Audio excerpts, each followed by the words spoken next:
हमारे पास क्या है, वाटर है, और मैंने एक यूटेंसिल्स दिया है, स्टील का है, ये हैवी है।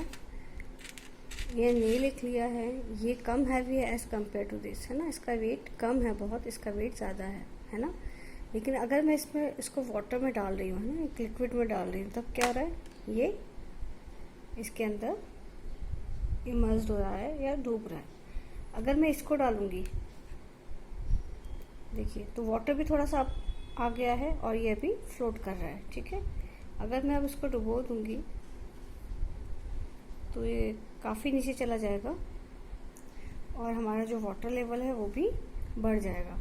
और जब मैं इसको उठाऊंगी तब ये बहुत ही हल्का लगेगा जब मैं यहाँ तक लेकर आऊँगी, लेकिन जैसे ही मैं इसके ऊपर लेकर आऊँगी तो ये मुझे बहुत हैवी लगने लगेगा। आप करके देखिएगा, आप बकेट में या फिर ऐसे ही पानी भर के देखिएगा, जब आपका कुछ अंदर है, वाटर के अंदर है, तो उसके ऊपर बहुत ही कम फोर्स लगता है जब आप उसको उठाते हो तो, लेकिन जब आप उसको वाटर के लेवल के ऊपर ले आते हो तब वो बहुत हैवी हो जाता है।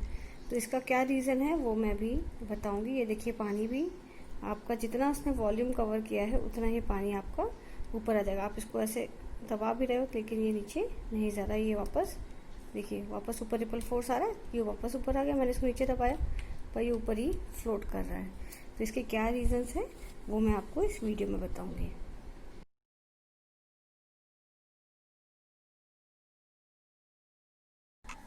अभी मैंने वाटर वाला जो एग्जांपल दिया उसमें हमने देखा कि जो फ्लूइड्स होते हैं ना या लिक्विड्स होते हैं, वो मतलब पहले हम देख लेते हैं फ्लूइड्स क्या होते हैं।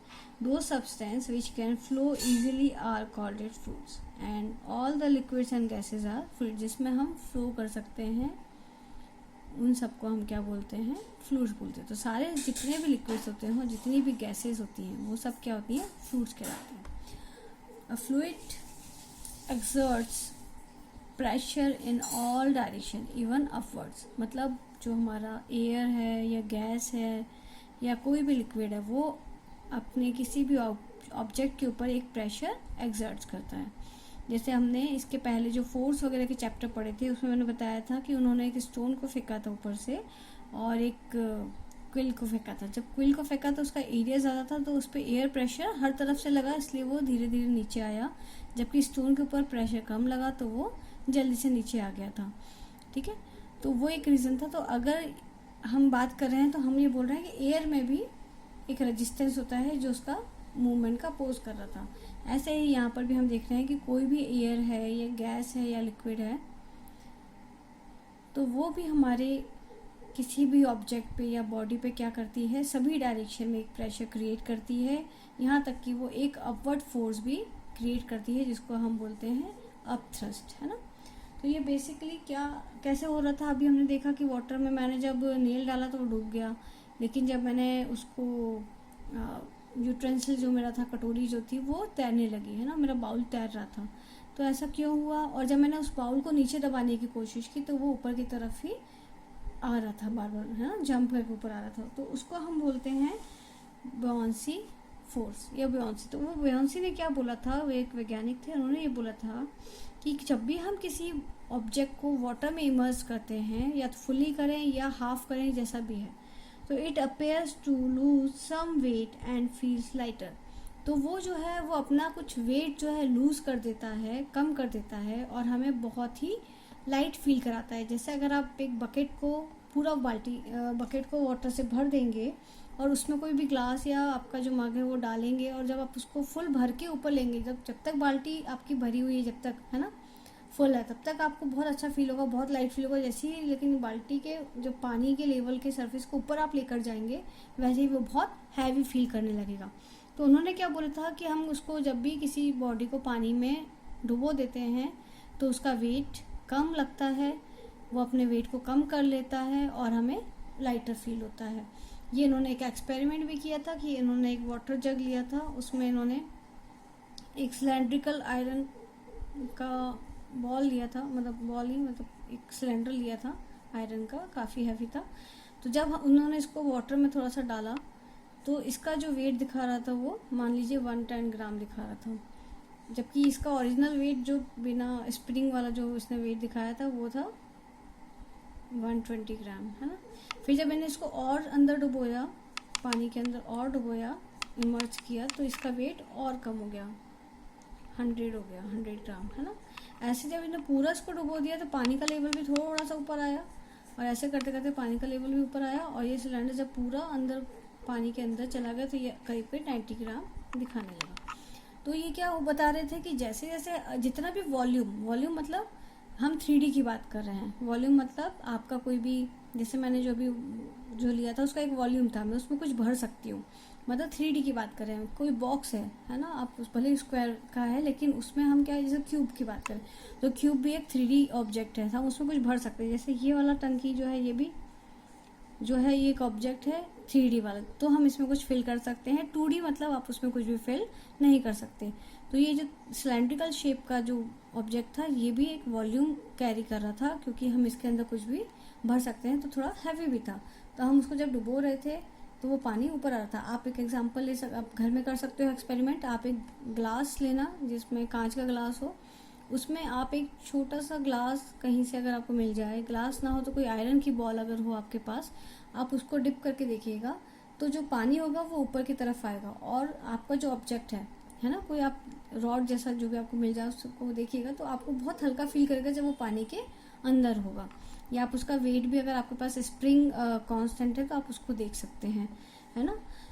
तो हमने ये बोला कि बियोंसे ने ये बोला कि जब भी कोई चीज़ पानी में इमर्ज होती है तो उसका वेट कम हो जाता है, और वो एक अपोजिट फोर्स अपवर्ड्स क्रिएट करती है, और सभी डायरेक्शन में, मतलब यहाँ पे भी फोर्स लग रहा है, यहाँ पे भी फोर्स लग रहा है, हर तरफ से जहाँ जहाँ पानी उसके पास कांटेक्ट में आ गया वहाँ पर वो फोर्स अप्लाई करना स्टार्ट कर देती है अपोजिट में। तो ये कहलाता है बियोंसी।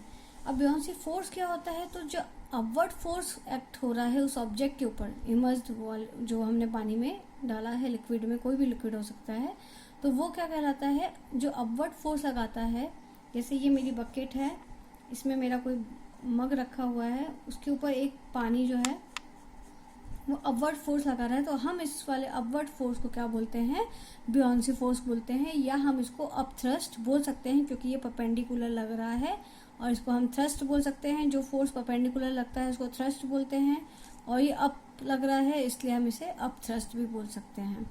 अब इसका रीज़न क्या होता है, क्योंकि हमारा जो लिक्विड होता है या जो फ्लूइड्स होते हैं वो सारी डायरेक्शन में एक प्रेशर क्रिएट करते हैं, लेकिन बेसिकली वो अपवर्ड ज़्यादा फोर्स क्रिएट करता है, क्योंकि कोई भी ऑब्जेक्ट होता है वो नीचे की तरफ अट्रैक्ट होता है, उसका जो वेट होता है वो नीचे की तरफ अट्रैक्ट होने लगता है, इसलिए हमेशा अपवर्ड फोर्स ज़्यादा होता है एज कम्पेयर टू जो हमारे साइड में जितने भी फोर्स लग रहे हैं। इसलिए हम जब भी काउंट करेंगे तो अपवर्ड फोर्स की ही बात करते हैं।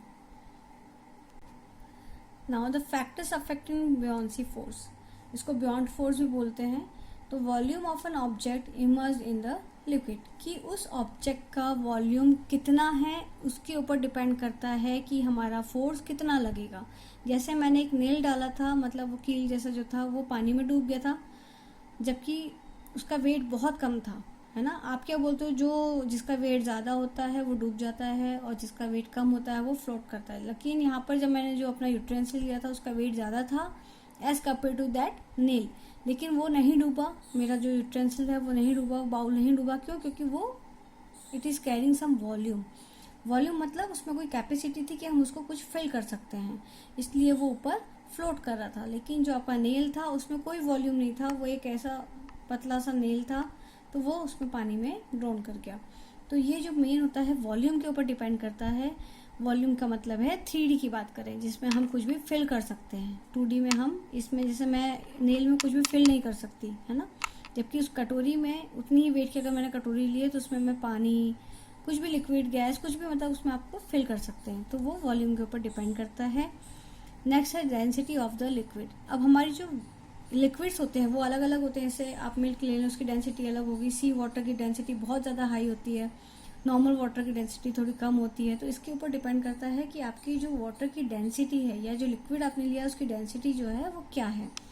अगर उसकी डेंसिटी ज़्यादा है तो हमारा बियॉन्ड फोर्स जो होगा वो भी ज़्यादा लगेगा, ठीक है, क्योंकि हमारी जो डेंसिटी होती है वो क्या होती है, मास अपॉन वॉल्यूम।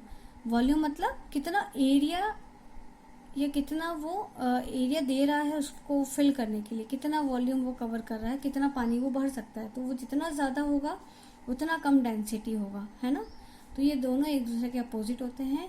इसको हम और ज़्यादा अच्छे से पढ़ेंगे जब हम आर्किमिडीज प्रिंसिपल पढ़ेंगे इसके बाद वाले टॉपिक में कि ये डेंसिटी क्या होता है। तो बेसिकली हमें बस अभी ये समझना है कि अगर डेंसिटी हाई है तो बियॉन्ड फोर्स भी हाई होगा, और अगर बियॉन्ड फोर्स डेंसिटी कम है तो उसका बियॉन्ड फोर्स भी कम लगेगा। मतलब आपके लिक्विड की अगर डेंसिटी ज़्यादा है तो उस पर फोर्स ज़्यादा लगेगा, क्योंकि अगर आप सी वाटर में देखेंगे तो इंसान बहुत इजीली तैर सकता है as compare to normal swimming pool या जो वाटर होता है।